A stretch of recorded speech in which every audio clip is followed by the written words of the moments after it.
This free program is paid for by the listeners of Redwood Community Radio. If you're not already a member, please think of joining us. Thank you.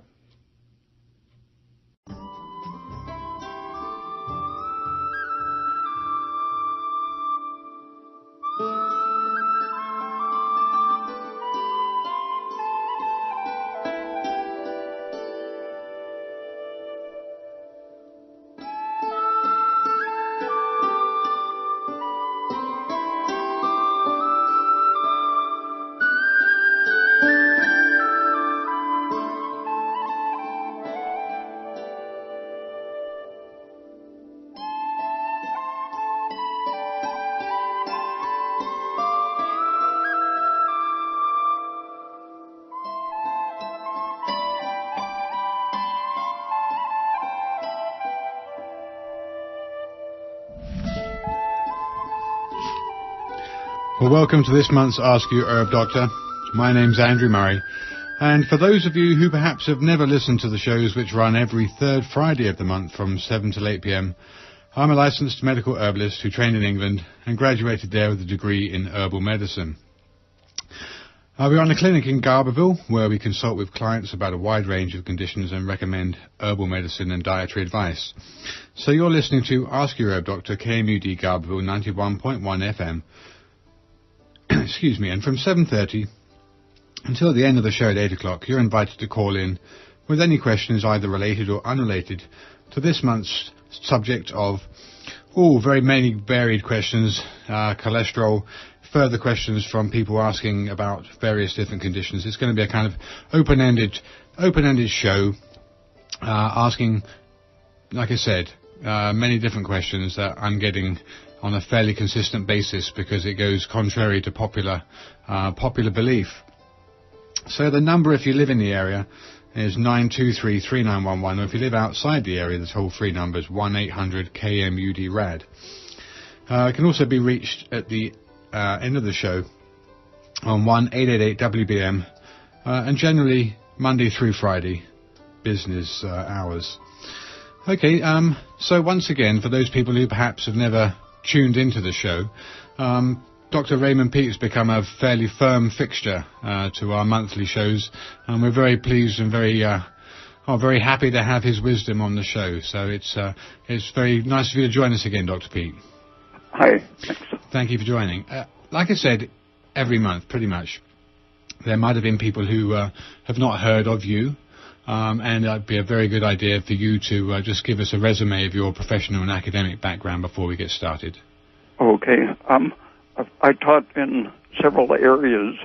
My first teaching job happened to be biology oriented towards physics majors, but I also taught literature and painting, and then I decided to concentrate on biology, physiology, intending to concentrate on the brain because of my interest in language, but because of the doctrinaire nature of the nerve biology people, I went into the reproductive physiology, and aging happened to be a specialty of the Soderwall in particular, but several of the physiology people were interested in the age-related changes.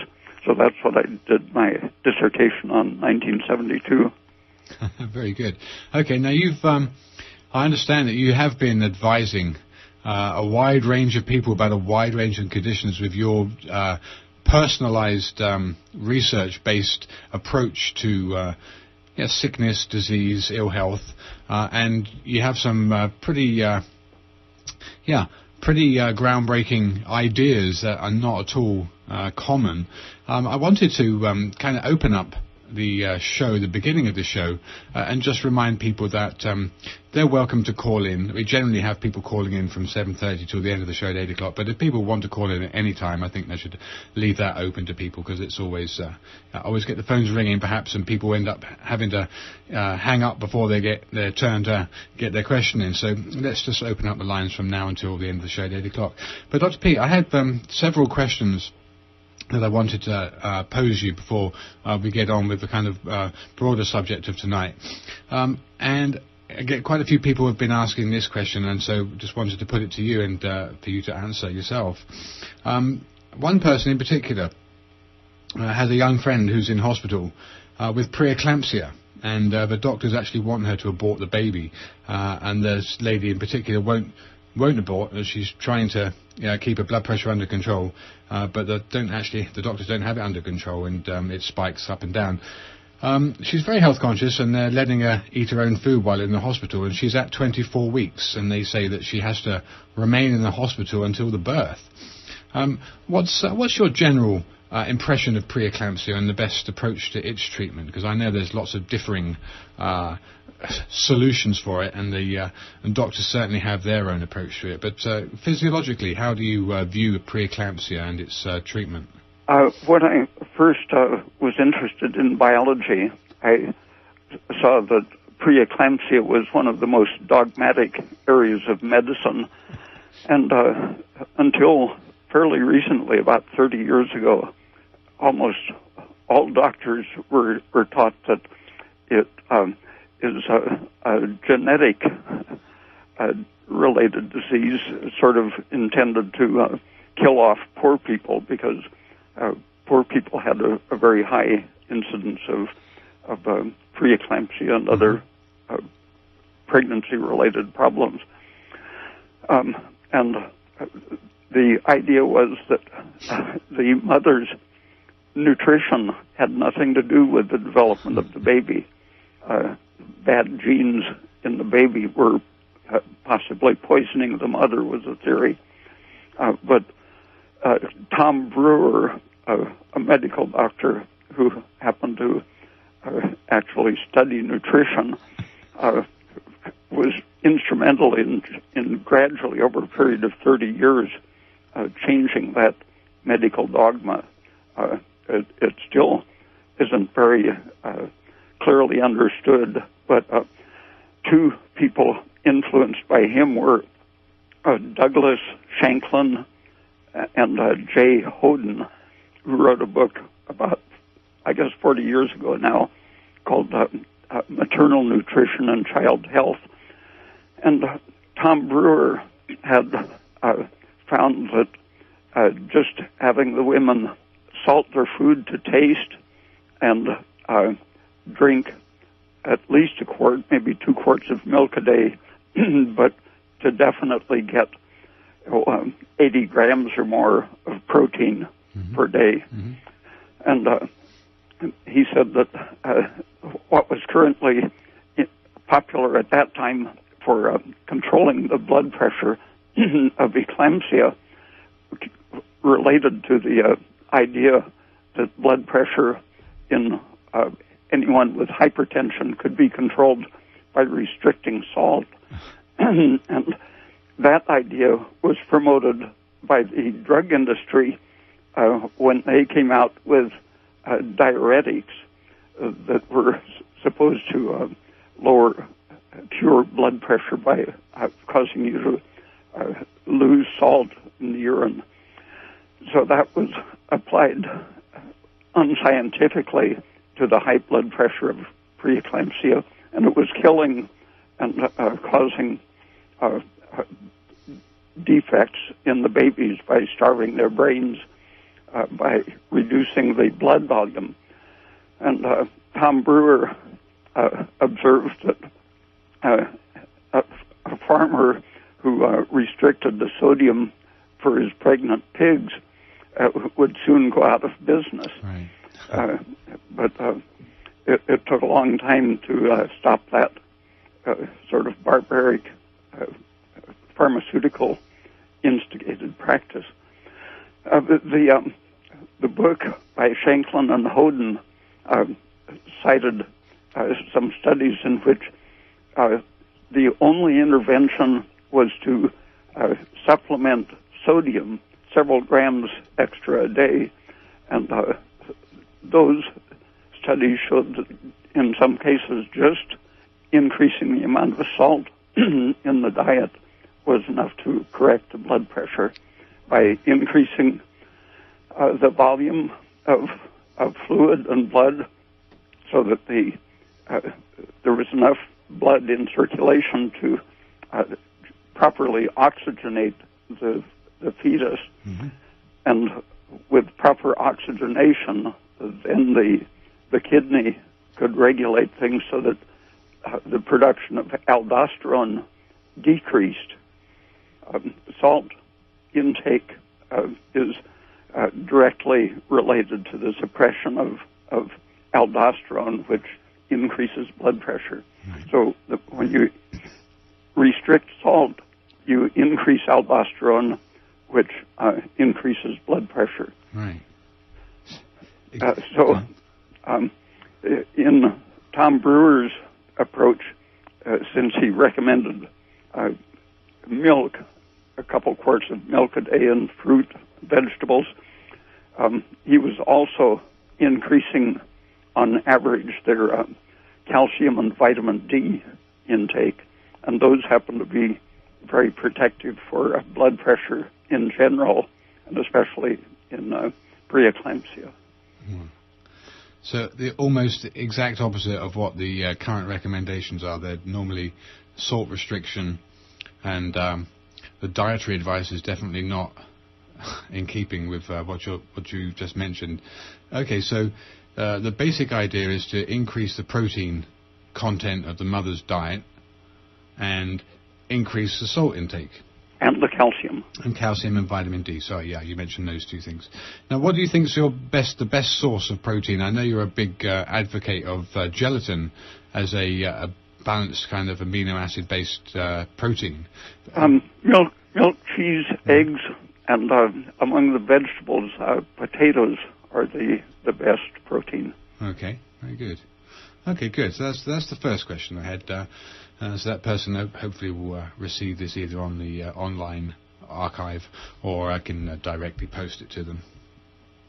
Okay, well, I had another question from another person very recently, and they wanted to know a little bit more about the subject of aortic valve stenosis. They have a male friend who's about 30 years old, and apparently has had this condition for some time already, and their doctors think he'll have to have surgery pretty soon.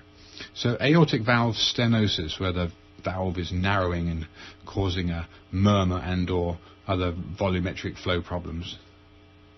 The fibrous tissue replaces the normal elastic tissue with aging in general, but inflammation can accelerate it. Stress and inflammation in a particular area will stimulate the production of too much collagen, overgrowth of fibrous tissue, and that happens in the heart when it's being overworked or undernourished.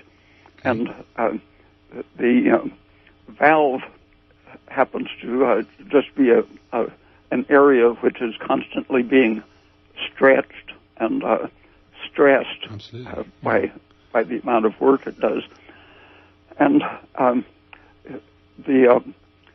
one of the mediators of inflammation that can be triggered just by stretching is serotonin. And people who have an intestinal disease that overproduces serotonin very often have that particular problem of valve fibrosis and narrowing of the blood vessels. And so looking at the general diet, avoiding intestinal irritation will, in many cases, lower the exposure to serotonin in all of the tissues, and will especially protect the heart. Some of the drugs that increase both serotonin and dopamine, both of those happen to intensify the production of fibrous tissue.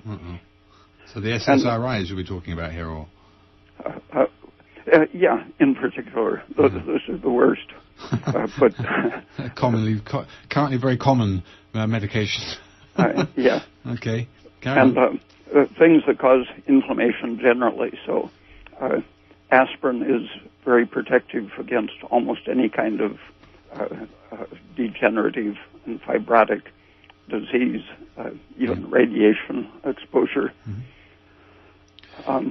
Okay, so can I just interrupt you for a second? You said that the valvular tissue that is subject to this fibrosis and causing eventual stenosis, as they call it, of the valve.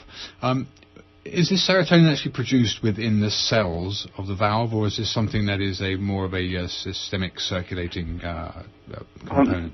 Nearly all the body's serotonin is produced in the intestine. It just happens to, it is rich in the type of cell that can produce it.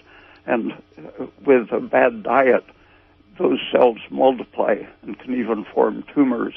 But in the average person, about 95% of our serotonin comes from the intestine. And then it's carried in the platelets in the bloodstream. And the lung is where it's detoxified.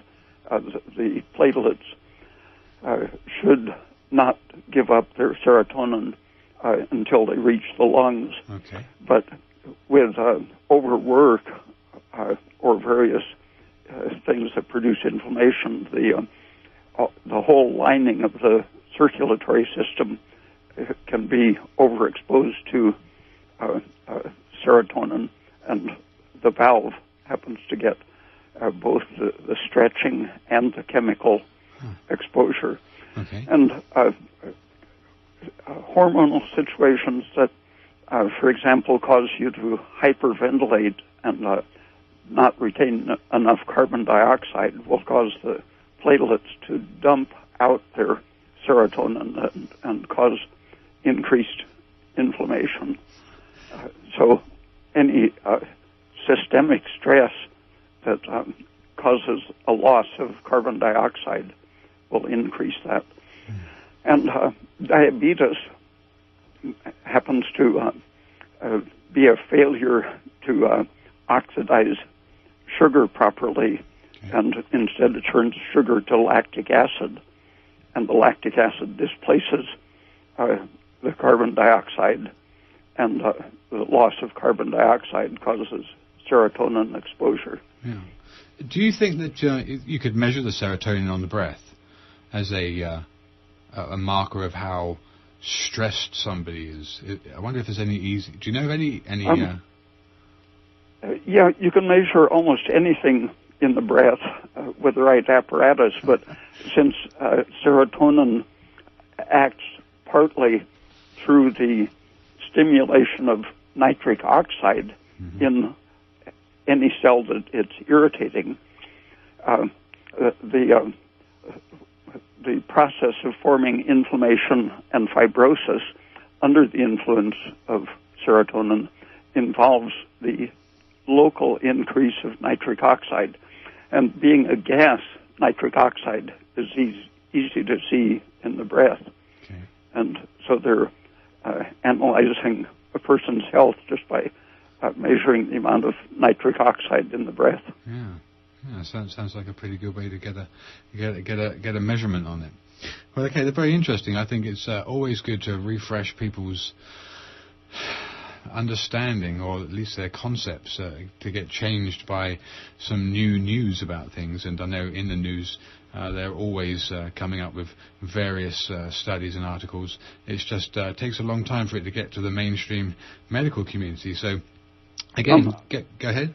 I've been seeing lots of advertisements for arginine supplements and related amino acids with the deliberate intention of increasing nitric oxide. Oh, wow. That has derived from the pharmaceutical promotion of the idea that increased nitric oxide lowers blood pressure, restores youth and virility, and so on. Viagra, for example, is supposed to increase your nitric oxide. But since nitric oxide is the mediator of inflammation and degeneration, it's very good to avoid any of those supplements intended to increase it. Now, am I right in thinking, or just misguided, when I think about nitric oxide as a vasodilator, and that's maybe why they are looking at it as a blood pressure? Yeah. Yeah, but they're missing the point that the whole inflammatory cascade caused by nitric oxide is far worse than any perceived benefit of vasodilation. Yeah. There are other ways to dilate the blood vessels safely. Yeah. Keeping your carbon dioxide up, for example, suppresses free radical damage and relaxes the blood vessels in a safe way in proportion to the amount of circulation needed. So when your tissue is burning a lot of oxygen and sugar, it produces a lot of carbon dioxide, relaxes the blood vessels and opens them up. But nitric oxide is produced under irritation and things that produce inflammation. Okay. So when you get that kind of vasodilation, for example, scratching your skin, some people are very sensitive to getting a flare that turns red when you scratch the skin. That's largely nitric oxide release. Okay. So they call that dermographia, don't they? Where you can write on the skin, as it were, with your finger. So that's nitric oxide release from the mast cells or from dermal cells. Oh, I think it's largely the mast cells, which also produce serotonin and histamine, which in turn activates nitric oxide. But the same thing happens invisibly when your intestine is irritated or when your heart valves are overstretched. Yeah, that's interesting. You talk about that whole stretching as being an irritation, inflammation, stroke, serotonin releasing or inducing type situation. And the intestines, that their prime function is to squeeze and move the food contents along from start to finish. And so that area, you would imagine, comes under a lot of stretching activity. So that, again, I wonder whether or not that is in part responsible for the serotonin production that you said it happens principally in the gut. When an experimenter is just looking at a piece of exposed intestine, they find that just gentle rubbing a finger across it causes serotonin release. Wow. Okay, well, let's just remind people what's going on. You're listening to Ask Your Herb Doctor on KMUD Garberville 91.1 FM. And from 7:30, or indeed from now until the end of the show at 8 o'clock, you're invited to call in with any questions, either related or unrelated to this month's wide-ranging subject of questions, of which we'll be working our way into some of the cholesterol myth and answering questions again from various interested people. So the number, if you live in the area, is 93 3911, or if you live outside the area, the 800 number is 1-800 KMUD RAD. Okay, so people are very welcome to call in any time now. So, Dr. Pete, cholesterol again. I don't mean to bore you. I know we've done several shows on cholesterol, but keep getting questions about cholesterol because there's such an entrenched dogma surrounding it. And my main question is, I wonder why the doctors don't know any more about it, because they all seem to be totally convinced that LDL versus HDL is the main problem, and that actually atheroma and coronary artery in particular narrowing and that whole coronary artery disease is caused by cholesterol. And I know that you have very different opinions about that, and scientifically based opinions that I know validated. But what do you see with atherosclerosis, for example, and why is lowering cholesterol artificially a bad idea? In the 1950s, the seed oil industry knew that there was an inverse relation between eating a lot of unsaturated oil and cholesterol level, and they, on the basis of that, to sell their oil, even though they were arguing that it was a natural food because of the idea that it contains essential fatty acids, which at that time the essential fatty acid was linoleic acid, and its animal extension, arachidonic acid. But even though no one claimed that even if they were essential, that anyone would need more than a few hundred milligrams per day, they started selling the idea that since it lowers cholesterol, that it must be good for you if you eat an ounce or so a day. And that much does lower cholesterol, but it is probably something like a toxic effect on the liver. The liver, when the body senses a need for defense, a sense of stress, the liver and intestine will increase their production of cholesterol because cholesterol, as the precursor for the protective hormones, DHEA, pregnenolone, and progesterone, as you increase the circulating cholesterol, you increase the production of these defensive hormones. So if you are poisoned, your body produces more cholesterol and thus more pregnenolone, progesterone, and DHEA.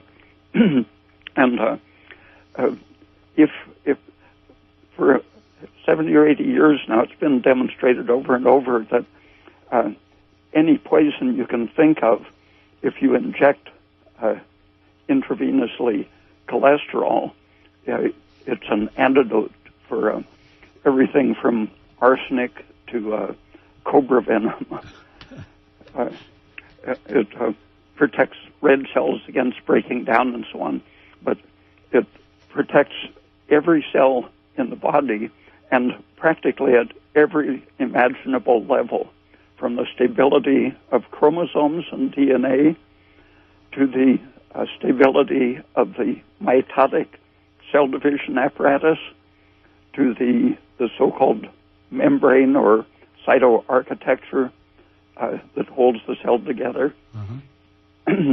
It's a stabilizing factor at every imaginable level of the cell.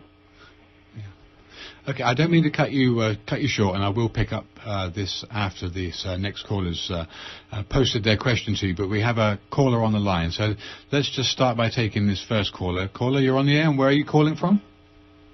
Hi, I'm calling from New Jersey. Okay, hi, welcome to the show. Hi. I'm really floored by what you just said. My question was totally off topic and a very different one. But I guess I'd also like to know, just responding to what Dr. Pete just said, where would one get injectable cholesterol? I mean, and I'm not being flippant. That's just for experiments, but you can increase your cholesterol by optimizing your nutrition. Orange juice is a very practical way to increase your cholesterol, which many people are surprised at. There were experiments in which people, medical students, ate as many as 20 eggs a day, or egg yolks, and couldn't raise their cholesterol. But if you have low cholesterol, some sugar, such as orange juice, will usually bring it up to normal. Wow. So what was your initial question? That was a very direct answer to my question. But now, the question I called about was very, very different. Can magnets be used for bioregeneration? And if your answer is yes, how could we use them effectively? And I'm going to say thank you, and I'm going to sign off and listen, listen to you all. Okay, thank you. Thanks for your question. To use what? Magnets for remediation. Oh, I think she said regeneration. Regeneration, beg your pardon. Bioregeneration. So do you know anything about magnets and their application for bioregeneration? Yeah, in the 60s, I was reading on the subject, and I was so interested in a Russian researcher's work. Yuri Holodov had demonstrated that the gonads and the brain are extremely sensitive to magnetic fields, and since those were the tissues that I was most interested in investigating, I went to Russia to talk to him. Wow. He said the politicians weren't very encouraging for giving foreigners their latest information, but he gave me just an amazingly complete bibliography, which when I got back to the U.S., I found a lot of those sources, and so learned that there was a really good foundation for being able to sense magnetic fields and for them to have effects on the brain and the gonads in particular. And a scientific reason. Oh yeah. Absolutely. Madeline Barnacy and her husband, that was one of the books he referred me to. My what were the name of the professors authors? Sorry. Barnacy, Barnothy. Okay. And my American professors had never heard of the field at all. And Salko Tromp, a Dutchman, Tromp, who invented the whole field of medical biometeorology practically in the 1930s and 40s. He was aware of the biological sensitivity of organisms to magnetic fields, and his work on the nervous system probably gave the computer people the idea of how to use liquid crystals in display systems and such. He was like 30, 40 years ahead of most technologists. Wow. I don't know how you come up with this stuff, Dr. Pete. This is completely unrehearsed, folks. I promise you, I never had this question prepared, and you've blown me away with what you mentioned about going to Russia. That's far out. Anyway, I hope that... I'm not quite sure if you fully answered your caller's question there, or if you had anything else to add. If you didn't, it doesn't matter. Okay, so yeah, totally can be used. Interesting field of science that you've looked into yourself. I'm really grateful for that. I think, do we have any other callers on the air? Let me just get the attention. Yeah, we do. One more caller. So let's take this caller, and you're on the air. And where are you from? Hello, am I on the air? Yeah, you're on the air. And where are you from? I'm from Arcata. Oh, okay, very good. Hi. Hi, Dr. Pete. I've been listening to you for a few years. Randomly, I hear the show, and I'm usually only listening halfway. I apologize. And it seems like I need to listen fully to comprehend what you're talking about. I don't think you can fully explain all of it to me right now, because it's seems a lot of it is contradictory to the mainstream health propaganda, or whatever it is.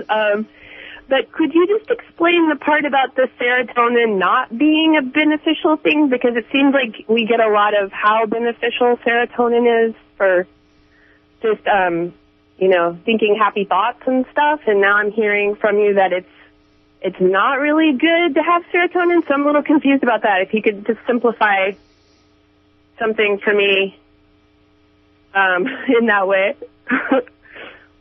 Yeah, my website has 2 or 3 articles that touch on points of the history of serotonin, and I think a lot of it came when they, in the 1960s, realized that it was an antagonist to LSD in many ways, and the government demonized LSD, took it out of use as a drug or medication, and turned it into a danger that was driving people crazy. And so the drug industry, knowing that serotonin antagonized LSD, I think they took advantage of that and said that if LSD makes you crazy, then serotonin is the good guy.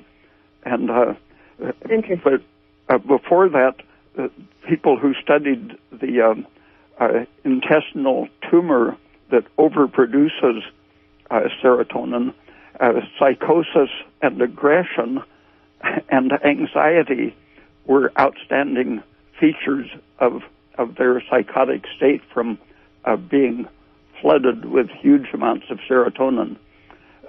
So I think it had to be the reverse psychology of being an LSD antagonist that led to the idea that it's a happy drug. So why do so many people that take Prozac, for example, think that they're not depressed anymore when they those drugs, besides in many cases increasing the exposure to serotonin, their beneficial effects seem to be from many other things that they do. For example, typically they will increase several of the so-called transmitter substances, but their beneficial effect corresponds to the increasing brain progesterone and other steroids. The irritation in the brain increases the production of these steroids, and the mood lift comes when your brain progesterone and pregnenolone are increasing. Okay, well, thanks. I'll look on your website. Okay, thank you for your call. So, Dr. Pete, you'd mentioned many times that serotonin itself is an inflammatory mediator, anti-life, kind of an oxidant type molecule in terms of its inflammation. Each of these things has its local effect. We seem to have inherited them from very simple life stages. Everyone, even plants and single-celled organisms, use or respond to most of these things. But, for example, in the intestine, if you eat something really dangerous, the inflammation causes a surge of serotonin, which causes spasms and secretion, and creates diarrhea and vomiting to get rid of it. So it's very functional in the acute sense. Over a matter of hours, it will save you from absorbing too much of a poisonous food. But if it becomes chronic, things like irritable bowel syndrome involve a chronic overproduction of serotonin. Interesting. And it stimulates cell division. So when the blood vessels are constantly being, if you spill it out of your platelets and expose the blood vessels to it, it stimulates growth. So it thickens the walls of the blood vessels, as well as makes them leaky, so that anything like circulating proteins in the blood can leak into the tissues. The barrier between the blood and the brain, for example, is broken down by serotonin and nitric oxide. Wow. Okay, well, let's just refresh listeners' minds about the call-in number if they'd like to do so. You're listening to Ask Your Herb Doctor on KMUD Garberville 91.1 FM. If you live in the area, the number is 707-923-3911. Or if you're outside the area, there's a toll-free number, which is 1-800-KMUD-RAD. We're very pleased to be joined by Dr. Raymond Peet this evening. So, Dr. Peet, I've got some more questions from other people that want to pose this question, but I'll tell you what, the engineers just said that the phones are ringing. So let's take this next caller on the air. You're on the air, and where are you from? Locally here from Garberville area. Been here 42 years, and I listen to the show as often as I can, and I just want to thank you, gentlemen, for putting out the straight skinny on what's going down medically in this country. And Dr. Pete, you're just a gold mine of information, sir. Bless your heart. Isn't he? And the question I have is, I've called in before on my Crohn's disease, and I've had 5 major military surgeries removing all but about 6-7 feet of my intestines, have a double ostomy where small intestine and large intestine come to the outside of my body, and slowing my bowel down enough to be able to assimilate food and liquid has been a major problem of mine. And presently I've tried a lot of different things, and I even tried an antihistamine that you recommended once. And presently the only thing that seems to work quite well is opiates. And of course, being on maximum opiates with the military for years, I mean, 600-700 milligrams of morphine a day in time release, which, half the pills go through your body without even being dissolved. I've gone to much lower levels, 4 milligram tablets of Doradum, about 200 a month. And, I was wondering, as long as this seems to be working, do you think I should stick with this? I might mention, too, that I have no other symptoms of Crohn's anymore. And you aren't having any side effects from the opiates? No, I don't seem to have any side effects at all. I don't even get high from them. I don't get warm and fuzzy or anything like that. It just seems to slow the bowel down enough so instead of my short, small intestine cycling at maybe 45 minutes, it'll slow it down to maybe 3.5, 4 hours. The whole process of my food going through. Interesting. What do you think of that, Dr. Pete? It sounds like he's adapted very well to the opiates. But have you had thorough hormone tests, blood tests for things that might be related? I've had numerous blood tests done. In fact, for years now, because of missed medical management with the VA, which I left, and I'm now with local Redwood Rural Health Center, they were always taking 6-8 vials of blood out of me every 2 months or so, and I went through cycles of having to go in for saline solution to bring up my hydration level 4 or 5 times during the summer. Now, for the last year and a half, since this FPN, physician's assistant, has been listening to me because I've had Crohn's disease for almost 30 years now. And consequently, I know more about Crohn's and the side effects of this disease and what drugs do to my body than most medical people do, even gastrointestinologists that I've talked with. And so this FPN has been listening to me as far as absorbing information from me, feedback from a patient. And we've tried this, and so far this seems to be working quite well. So I've been wanting to stick with it. Where when I see a regular MD, he maybe wants to take me off it and put me on some cyclomine, and of course that does nothing for my osteoporosis or arthritis pain, and it does nothing for a night cough that I have from emphysema from laying down. So I'm actually attacking 3 different symptoms of old body disease with just one drug, so to speak. And all of my blood levels seem to be fairly in balance. I try to take any amendments I can as much in liquid forms. I take a liquid B complex, and then I take a couple thousand units of D a day, and I take some E, and I use blackstrap molasses as a source of minerals. About 2 tablespoons of that a day seems to really mineralize my body fairly well. And how much calcium and magnesium are you getting? I eat at least 2 pints, half pints rather, of yogurt every day. So I do take a little bit of milk and coffee, but that's not really a good source of calcium. But I think the yogurt helps with my gut and flora and fauna, and it gives me a source of calcium too. That I can't seem to find liquid calcium, so I don't take hard pills if I can help it, because they just pretty much don't do that much good. What about cheese? About what, sir? Cheese as a source of calcium?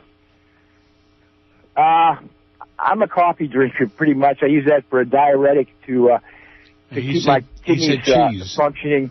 I find that by drinking coffee, it has a tendency to pull water out of my gut into my bloodstream. And, of course, I have only half of a bladder now because of intestinal ulcerations to the bladder in former years, and, of course, had to remove part of that. Okay, but Dr. Pete is suggesting cheese for calcium. Yeah, I didn't know that cheese really even contained that much calcium, and I'm pretty astute that way. I'm sure going to give it a try. I'm going to look into it. I know that. I think vitamin K and vitamin D would help you retain calcium, but you probably aren't getting enough calcium. Coffee is a good source of magnesium. Right. Yeah, well, I'm going to definitely take your advice, Dr. Pete, because you didn't fall off the turnip truck yesterday. And I want to thank you so much for that suggestion. Okay, thank you for your call, caller. We do have another one on the air, so let's give this person their go. Caller, you're on the air, and where are you from? I'm from here, Southern Humboldt. Okay. And I wanted to see what kind of tea for calcium was recommended, and also if there was anything for blood pressure that goes up and down. It goes high and then it goes low, and is there something to regulate that? Yeah, just to clarify the last caller, it was cheese. So this is as in the fermented dairy cheese for calcium, so because it's rich in milk. So anyway, your next question about... cheese, not tea. Cheese. Okay. Okay, so far as your blood pressure question is concerned, Dr. Pete, for cyclic kind of variations of and fluctuations of blood pressure, that's also in keeping with some of this tonight's topic, with vasoconstriction and dilation and the regulation of that. What advice do you have for that? Well, all the minerals we've been talking about, the fruit juice, very well cooked green leaves, cheese and milk, orange juice is a good source of things besides the minerals, but vitamin D and vitamin K help to regulate all of the minerals, really, but especially calcium and magnesium. And a big dose of vitamin K, it's now available in oily form without any harmful excipients, so that you can get 1 milligram per drop. Right. And big doses have been able to correct osteoporosis, not just slow its progress, but reverse it. And at the same time, it takes calcium out of the blood vessels and tends to correct hypertension. And by regulating your energy metabolism, it might even help to prevent episodes of low blood pressure. It works with coenzyme Q10 to maintain oxidative metabolism in mitochondria. So it's not the simple clotting vitamin that it's medically known as. It's a brain repair, blood vessel repair, bone repair, and actually can prevent excess clotting. You know, that was one of my other questions, and I was going to ask you why doctors are so against vitamin K. I've had several people that we've worked with have been using it, and their doctors have been completely against it.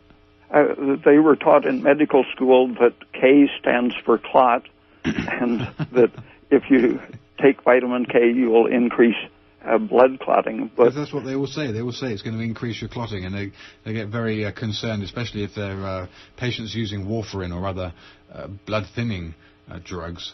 Yeah, but the blood clot system is incredibly complicated, and two of the essential factors are called protein C and protein S, and they happen to prevent abnormal coagulation, and you can't make them without vitamin K.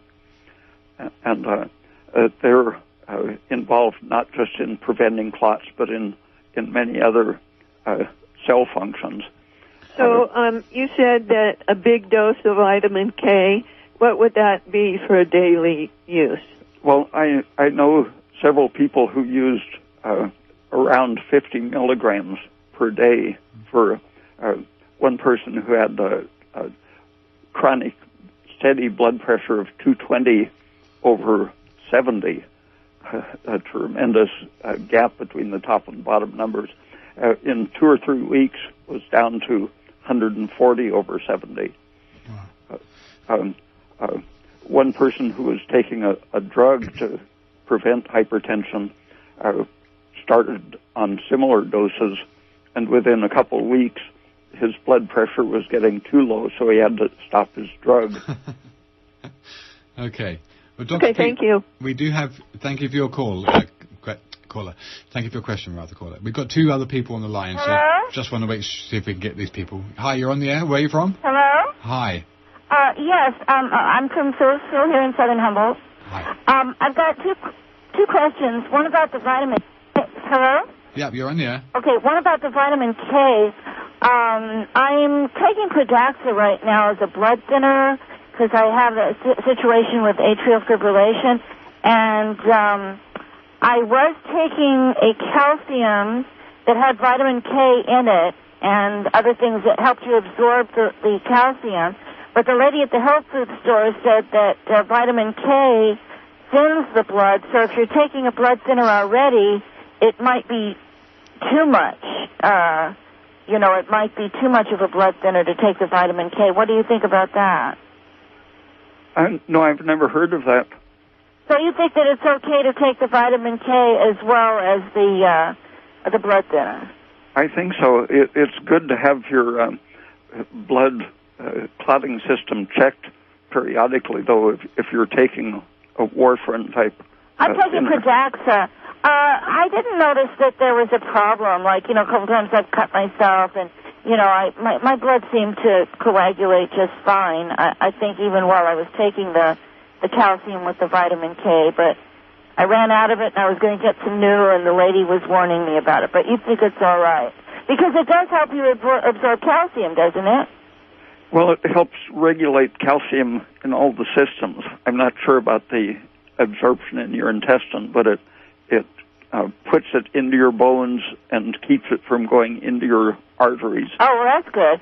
Now, the other thing I wanted to ask is I heard on, it was probably Dr. Oz or something on TV about that we all know that inflammation is bad, causes a lot of problems, and he was saying that sugar causes inflammation, that it's best to not eat sugar or simple carbohydrates because that exacerbates inflammation. What do you say to that? No, there are a couple articles on my website about sugar, and since sugar involves insulin to handle it, it's hard to tell which is responsible, but the combination of sugar and insulin is definitely anti-inflammatory. Anti-inflammatory? It's traditionally in Africa, for example, when antibiotics weren't available, and in some war situations, they found that packing just plain white sugar into an injury facilitates healing. Not only prevents infection, but it prevents scar formation, and that's a very basic illustration that... Well, that's topical, but what about in your body if you eat a lot of sugar? It doesn't cause inflammation, which would aggravate things like arthritis and other things?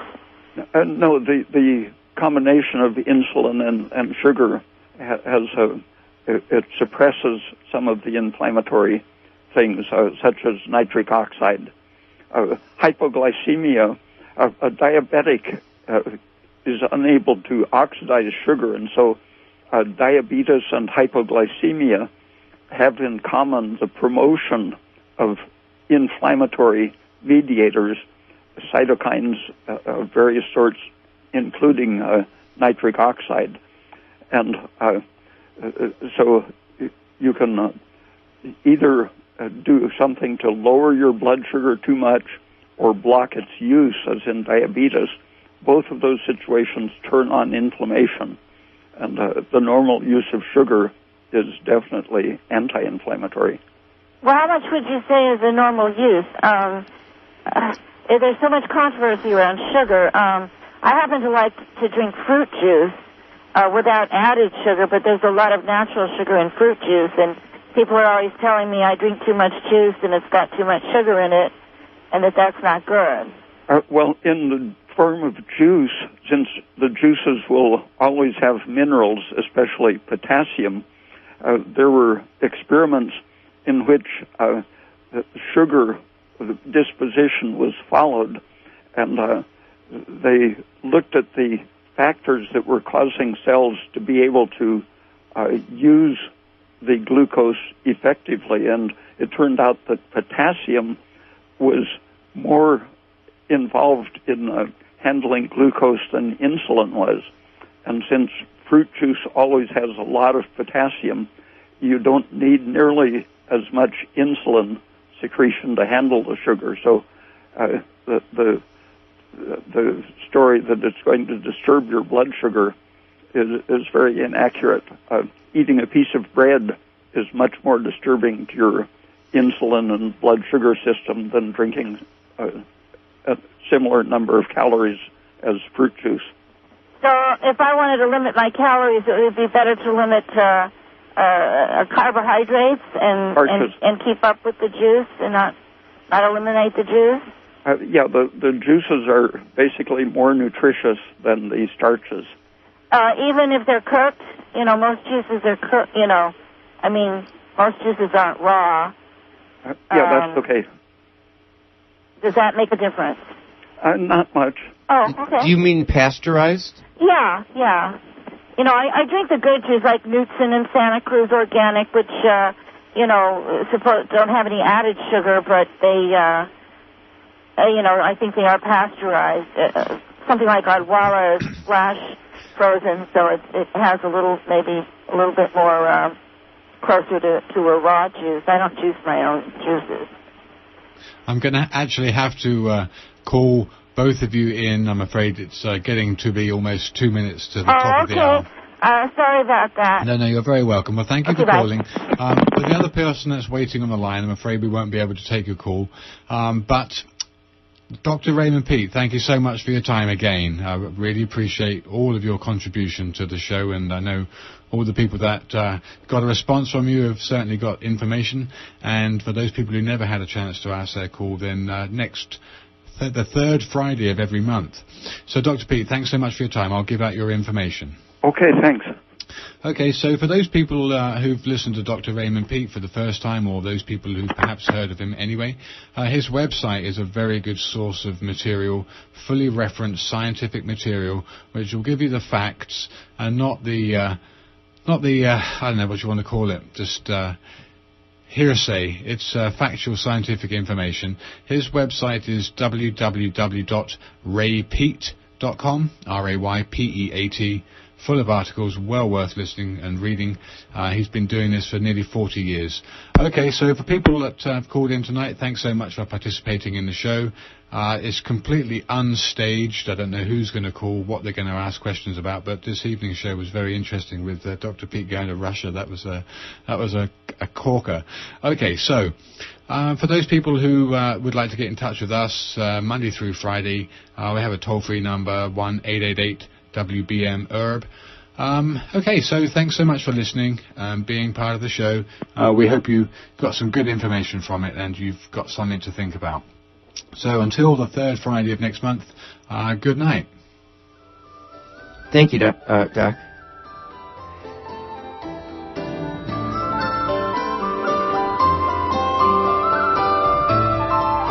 Another highly informative episode of the Ask Your Herb Doctor.